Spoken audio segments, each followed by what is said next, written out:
Good morning, all. My name is Pauline Joe, and I am a therapist here at LART Wellness Group. In this morning's discussion, I was thinking about the mind and body connection and how important it is that not only do we teach ourselves the importance of it, but we also inform our clients that there is a huge connection between the two. I am wondering amongst my colleagues, what your guys' kind of initial thoughts are on the mind body connection.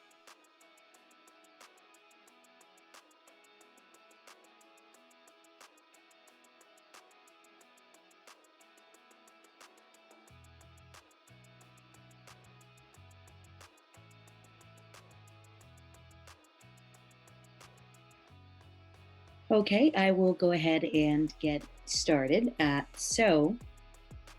What actually inspired me to think of this topic is actually this book that I'm almost done reading. It is called The Body Keeps at the Score, Brain, Mind, and Body in the Healing of Trauma. I am part of a couple of therapist groups on like Facebook or whatnot, and I constantly see this book being recommended, as well as in my internship in my second year of my social work program. Someone recommended me to read this book, and it just explains so much about what can happen in the brain and what can happen and how it manifests in the body.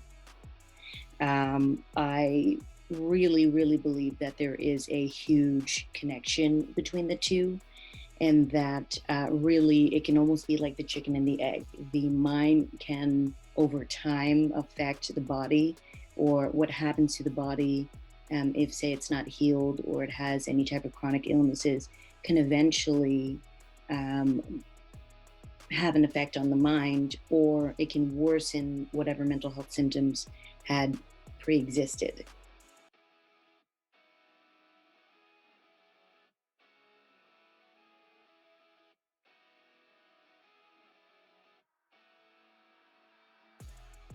Yeah, I think I have read this. Like, I didn't finish this book, but I also have read a little bit about the book. Like our, actually, what we have experienced. Not only the like, I think what I remember is like not only like mental health concerns, but also like traumas and things can also change like our bodies and also like the our brain activities. I'm not sure if this is correct, but I do remember. This is what I think I remember from the yeah from this book, and I do agree that like actually like what we do and what we think about is actually very like we like have mental health concerns and things that are actually already connected with each other. And I do like that's why like a lot of like mental health disorders, like some of the symptoms and criteria are physiological. So actually like helping them to overcome some of the physiological symptoms is also like a part of the treatment. Yeah.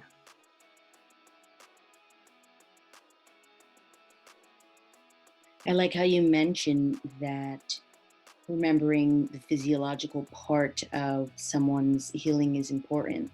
So, yes, a huge part is the mental component and kind of breaking down those barriers to be able to, lose weight, or to be able to overcome any, say, uh, acute illness, or even to be able to manage our chronic illnesses. Um, I'm wondering, when you say physiological, what types of things do you look at?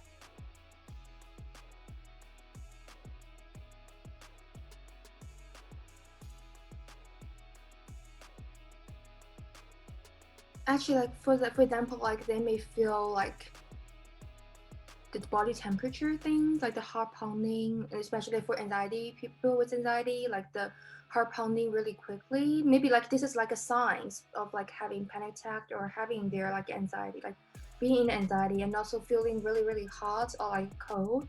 These are also like possible for my clients, like in various like things. So helping them, like I sometimes may use the sensations. Like I really like the sensations. I think it's really important things like in our life, but we often ignore. So I just let them to feel like which temperature would they like, or how to be able to like cool down a little bit, how to be able to like regulate their heart beatings, and also yeah, and also like similar those kind of things. Like it's also it's related to mindfulness activities. So like from like tasting to smelling to touching to like it's all the parts, like just helping them to be more aware of where they are and how they are able to relax um from those like symptoms. Yeah. You bring up a good point that, for example, with anxiety, it can manifest into having like intense heart palpitations when we may think, oh, it's a heart attack. It could just be like early signs of an anxiety attack or a panic attack. Very similar, actually. I can't remember exactly where I learned this from, but um, hunger can actually be mistaken for anxiety. So sometimes we think, we're anxious and we're like freaking out and we're stressed. And those are all true. But when we are hungry, it actually makes handling stress a lot worse. And so we think that we're anxious and we can't fix it. But sometimes, we are dehydrated or we haven't had lunch yet, or we realize maybe I haven't been eating as much or as nutritious as I should be. Courtney, by the way, thank you for joining us. I know you're just jumping on in. We are talking about the importance of the mind-body connection, and Xiao and I were talking about some physiological effects or signs of when and how that works with our mental health. I'm wondering, you Yang or Courtney, do you guys have any thoughts to what we've been saying? Yeah, actually for this book, my friend just recommended that to me just 2 weeks ago, so I haven't had a chance to read it.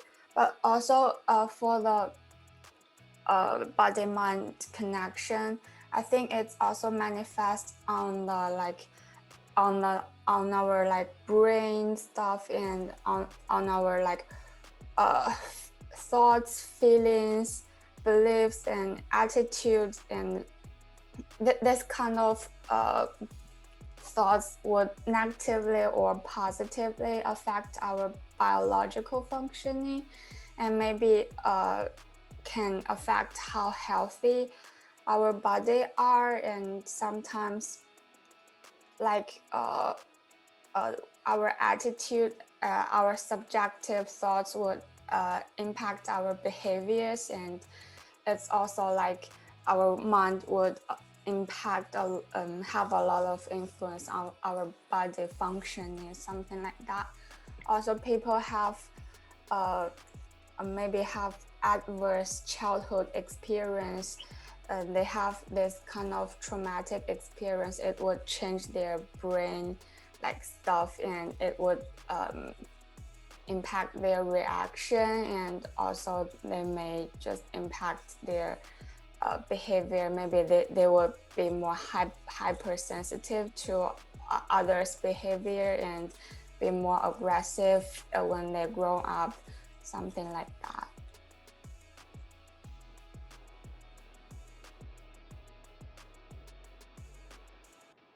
Hi, welcome. I'm not sure who just joined. This is Carol Douglas. Sorry, this is who? Carol Douglas. Oh, hi, Carol. I think you popped up as your cell phone number, and so I didn't see your name. Yeah, I've tried every other way to get in via Zoom, and this is the only way that will work. So I'm here. I'm glad. Okay, well, welcome back. If I may just request that we all put ourselves on mute, that way, two or less people are talking at the same time. But it sounds like on your end there might be some like background noise. Oh, you might be hearing a fan. Okay, I'll mute myself. No problem. Thank you. Sorry about that. No problem. And so, Yu Yang, I like that you're talking about how certain physiological effects can then affect our subjective thoughts, which then changes our behaviors. I think that is really true. Um, I am a big hiker, but I haven't gone hiking in a long time, just kind of due to time constraints. And anyways, over the weekend, I actually did two hikes. The first hike, I felt amazing. The second hike, I also felt amazing, but towards the end, I was sort of feeling like dizzy, and I realized I'm dehydrated. And so I tried to hydrate, but then when I came home, I still kind of felt that way. And it was interesting because it was like as I was falling asleep and my body was exhausted and I still felt dehydrated for some reason, I started thinking like these negative thoughts, and they were like really negative. And so it almost, to me, kind of looking back, it was almost like a signal that my subjective negative thoughts were just telling me that, my body is needing more, or my body is needing this or that. And then I also like how you bring up the childhood adverse experiences. I definitely think there's something to say about like if children are abused or neglected or any of that sort. So, for example, in neglect, if a child is not eating well, it can definitely affect their mental health and how they handle stressors as they get older. And so, Carol or Courtney, again, we're just talking about the mind body connection, and we were just kind of talking about the physiological effects.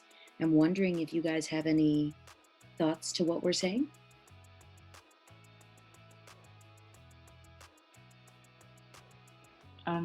Physiological effects of trauma, or just physiological effects, period? Both. Oh, okay. One thing I found is that sleep is a great panacea for everything. A lot of my clients tend to be sleep deprived, and not just because of like bipolar or mania or something like that, but just basically sleep deprived, especially teenagers. And I tell them you need 9.5 hours of sleep, and they're like, "What?" I'm doing 3 or 4. But for everybody, if you don't get at least, and even as an adult, you need no less than 6 hours of sleep, of solid sleep, being able to get down to REM sleep. You can't concentrate. You have no energy. You're irritable. You can't function.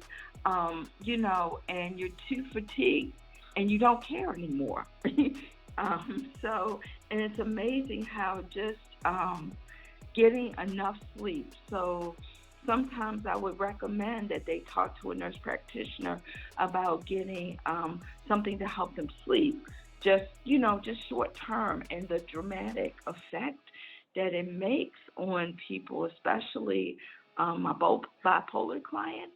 Once they get some sleep, oh my gosh, they're just 100% better. They're thinking and organizing and and just kind of living life. And that's all. A lot of it is just due to getting enough sleep. So the lack of sleep breaks down everything.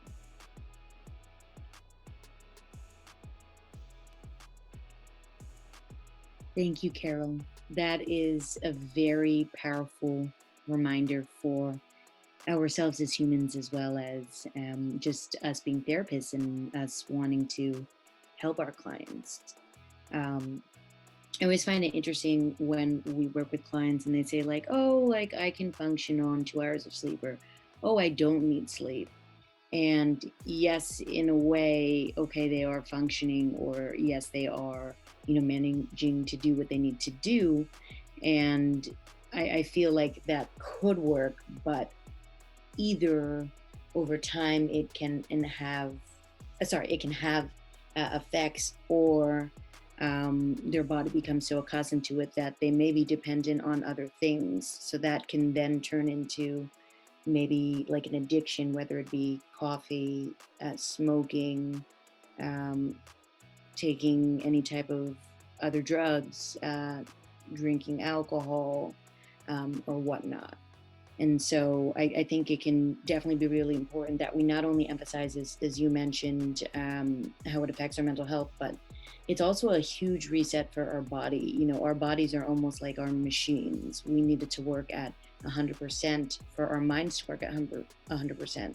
So when our bodies are not at 100%, then it can also affect our mind and our ability to kind of combat life challenges.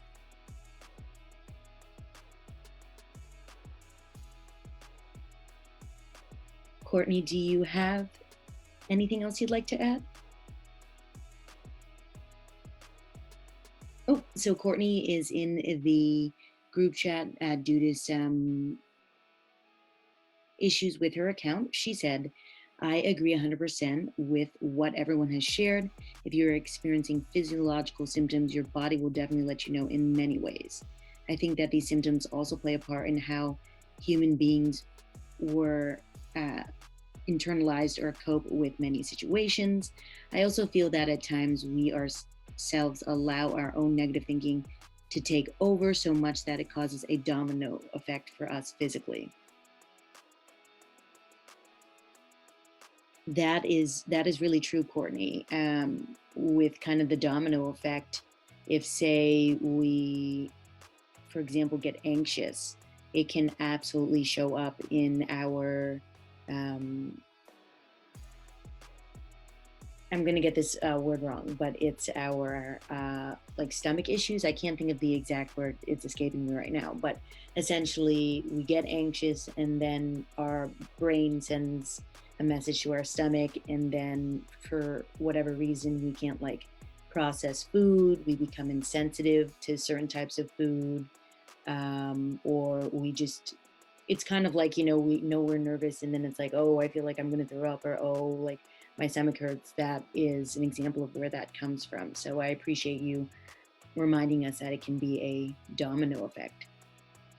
So that actually leads me to my next question. I'm wondering, when we are working with clients who have dealt with something as kind of long winded as trauma, how can we get our clients, or what techniques can we use to be able to get our clients to be more aware of what's going on in their body, or to be more aware of the mind body connection?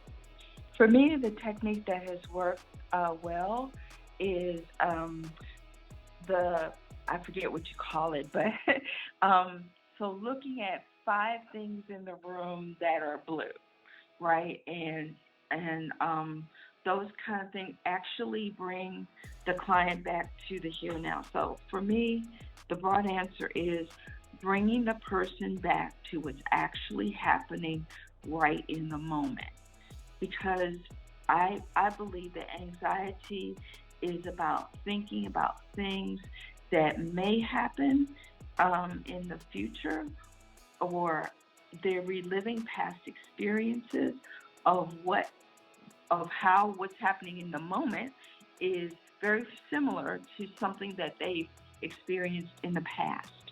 Um, my way of one of the ways that I've handled it is to, if it's high anxiety, the thing about let's look and find 5 things in the room that are green will work.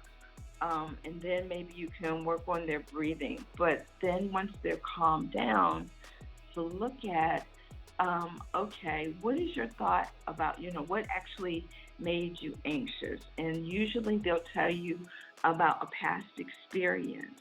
And and then you can I would validate that and say, yeah, back then that was absolutely true. A lot of times our thoughts are not the truth necessarily, but they are about a truth that happened in the past. So if we look at what's happening right now, how is this experience different than when you experienced this before? And a lot of times they're reliving childhood traumas. And so one of the things I bring in the moment is to say, yeah, when you were a child, you didn't have the ability to say what you needed to say, to protect yourself, to go and find other resources. That's different now. You're an adult. You now have the resources to open your mouth and say what you need to say, to take yourself to a place that's safe, and to find other people to help you to make this experience different. And for me, that's worked fairly well. At least getting them through the moment of anxiety.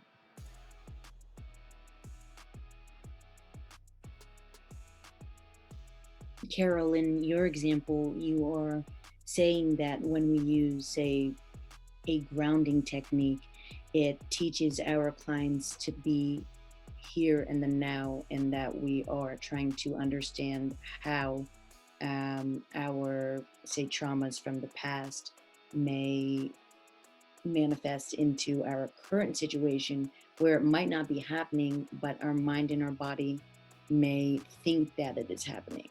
And so it gives us a good picture of how does the trauma um, show up today, and how does that then affect the mental response, and as well as the emotional response.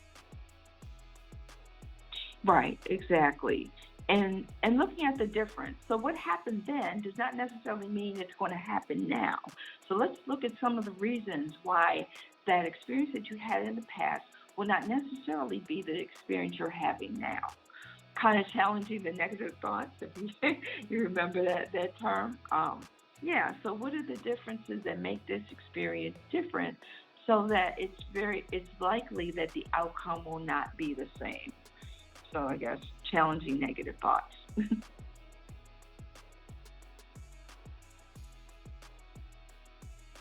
Right. When we challenge the negative thoughts, although the word challenge can kind of feel a little bit negative, it's actually in this instance positive, because what we're doing is we're pointing out for the clients maybe some thought patterns that they don't notice they're having, or they aren't, say, fully aware. And also, kind of going back to the here and now technique, it helps them have that awareness. Often when people experience trauma, they are kind of living somewhere else because right now feels uncomfortable, or kind of in the same way when they were experiencing the trauma.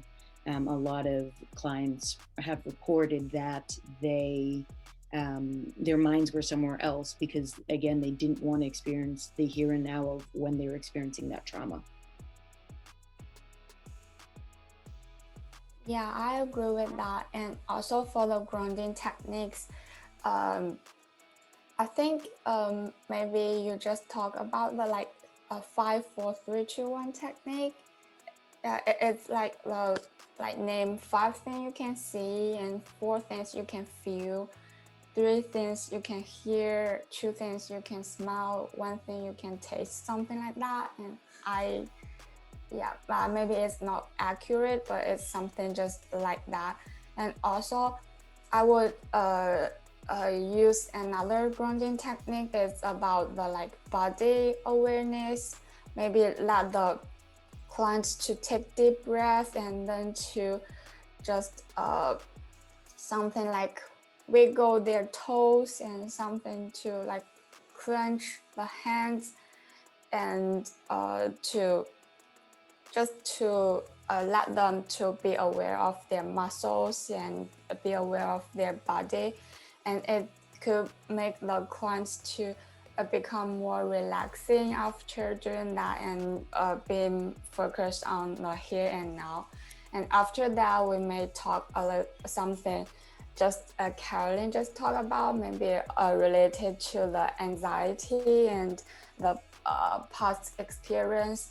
And I may explore on what that this experience mean to you, or what kind of resources do you have now but you don't have before, and who you can reach out to, what's your support system are, and maybe in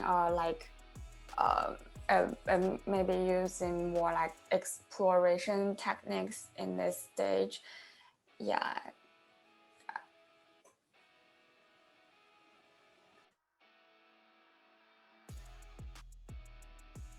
Yang, I appreciate that reminder that something kind of simple as having them close their eyes, take deep breaths, wiggle their fingers, wiggle their toes,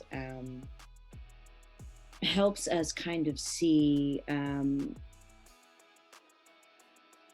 another way how clients are connected to their bodies. So to piggyback off of that, some techniques that I may use to help clients be able to really describe, what's going on in their bodies and minds is a technique called somatic processing. It's the way it was described to me is it's kind of like a bottom-up technique. So instead of like looking at the mind and then thinking about the body, it's thinking about the body and then the mind. So I actually went and looked it up so I can give you guys the best definition. And so somatic processing is, according to healthline.com, a specific approach to somatic therapy that is based on the idea that traumatic experiences can lead to dysfunction in your nervous system, which can keep you from fully processing the experience. And so, there are so many, say, different triggers out there that can, say, trigger our clients. And what happens is that they can then have that fight or flight response. So that's an example of how there's like a physical trigger. Now their bodies are tense, or they're kind of having like this out of body experience. And then now they're like not thinking, or they're having trouble thinking. And so they have a behavior where they're either choosing to like fight what's going on, or they're choosing to run away. I also like how Courtney mentioned in the group chat to use guided imagery techniques. I think that is kind of similar to what we might have talked about in our group yesterday, about how thinking of a place that is pretty or like a happy place can really help us be in touch with our senses, as well as overall calm us down. So I guess my last question is, how do we help our clients and how do we motivate them to be able to take care of themselves? Say, if we look at Maslow's hierarchy of needs, for them to be able to do their best in therapy and other settings, they need to be able to meet those very basic needs.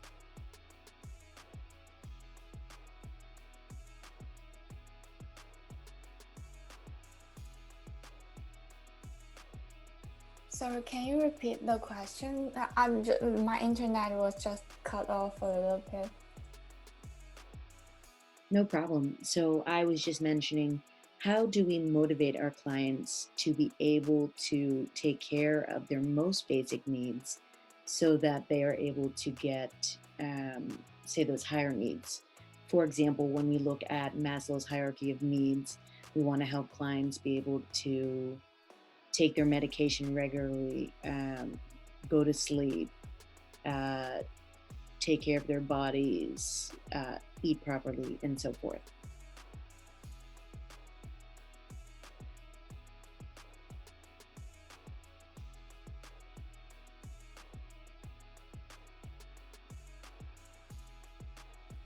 Yeah, I think maybe some psychoeducation on the Maslow's hierarchy, that maybe just share the screen with them and to let them know the importance of taking care of their body, the basic needs. And another thing is that I think maybe the clients is already aware of the importance of that, but they may have some procrastination, or they may have some like reality issue impede them to start to like maybe lose weight, or maybe help them to have health uh, lifestyle, something like that. Maybe we can just uh, work on like have a planning and maybe a homework that we can check it every week, something, yeah, like that.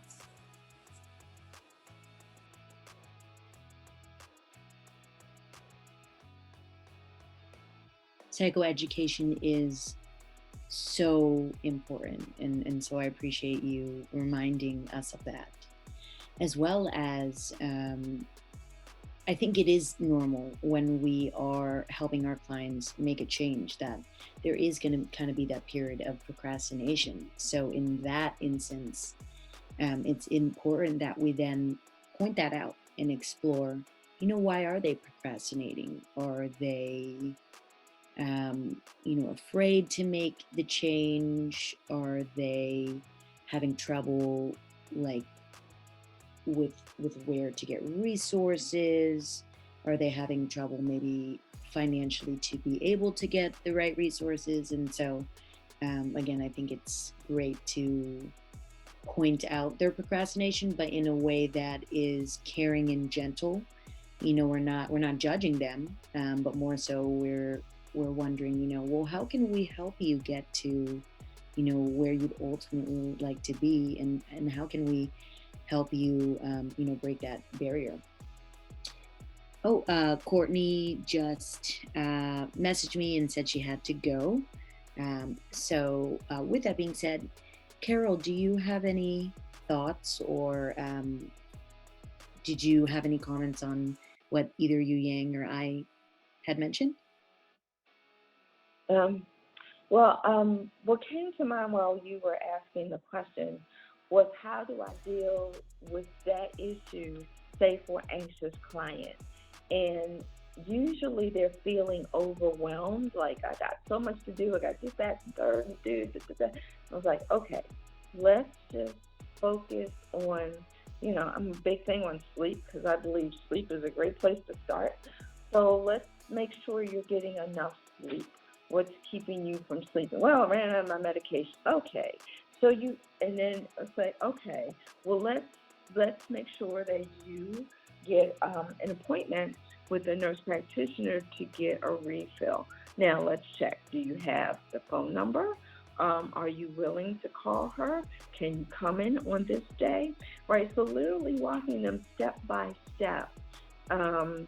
To get them to just one, as you talk about the hierarchy needs, get to the one basic one. Let's see if we can get that one done, kind of thing, and really walking them literally through the logistics of getting from one place, getting from I don't have my medication and I'm overwhelmed to let's let everything else go and let's just focus on getting more sleep.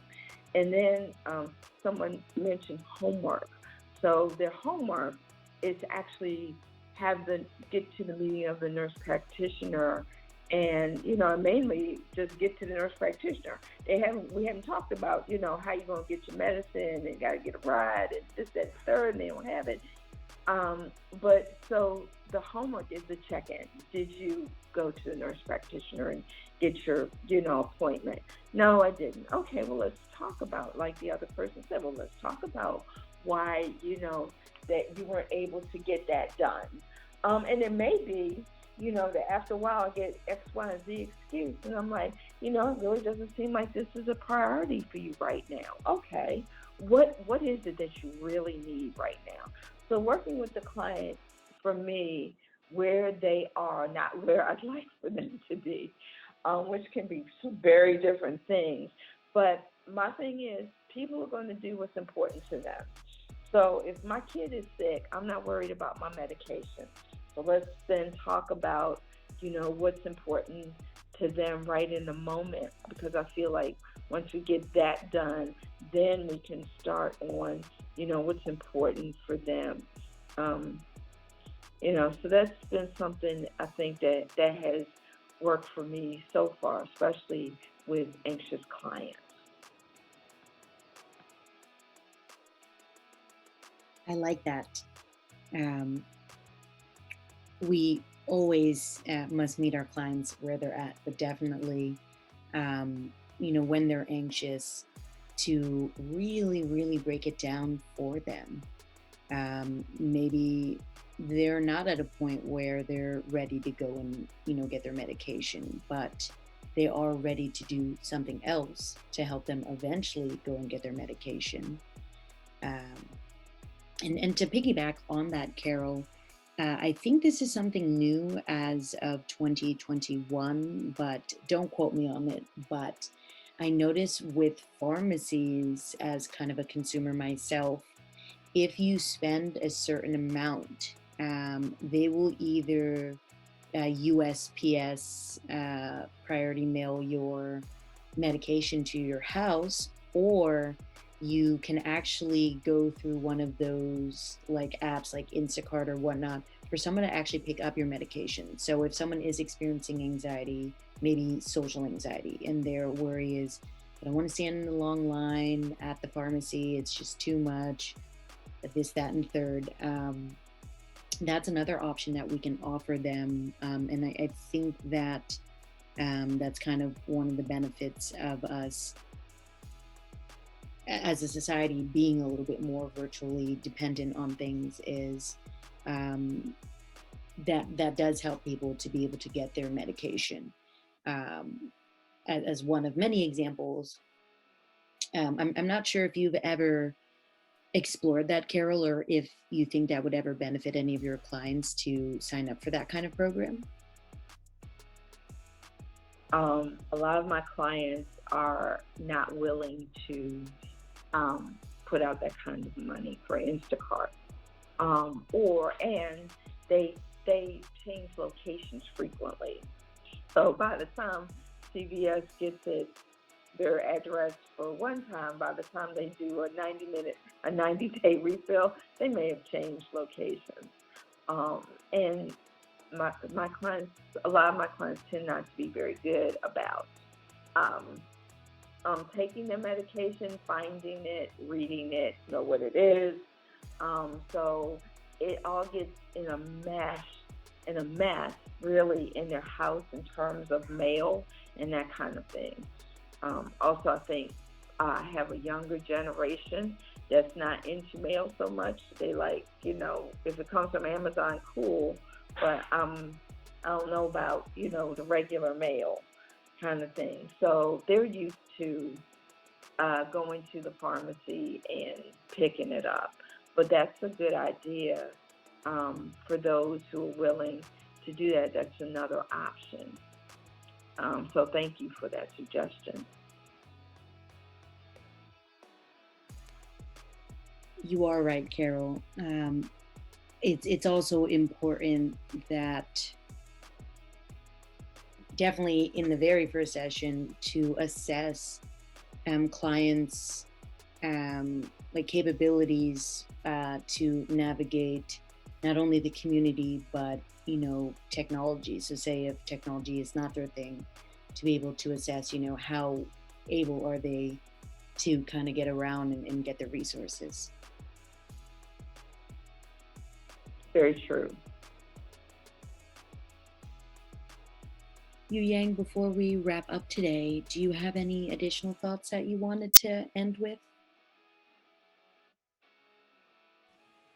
No, I think this session is thought-provoking and I learned a lot from you guys. Thank you for that.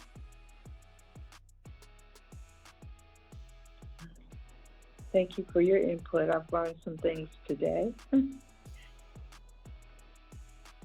Myself as well. Thank you all.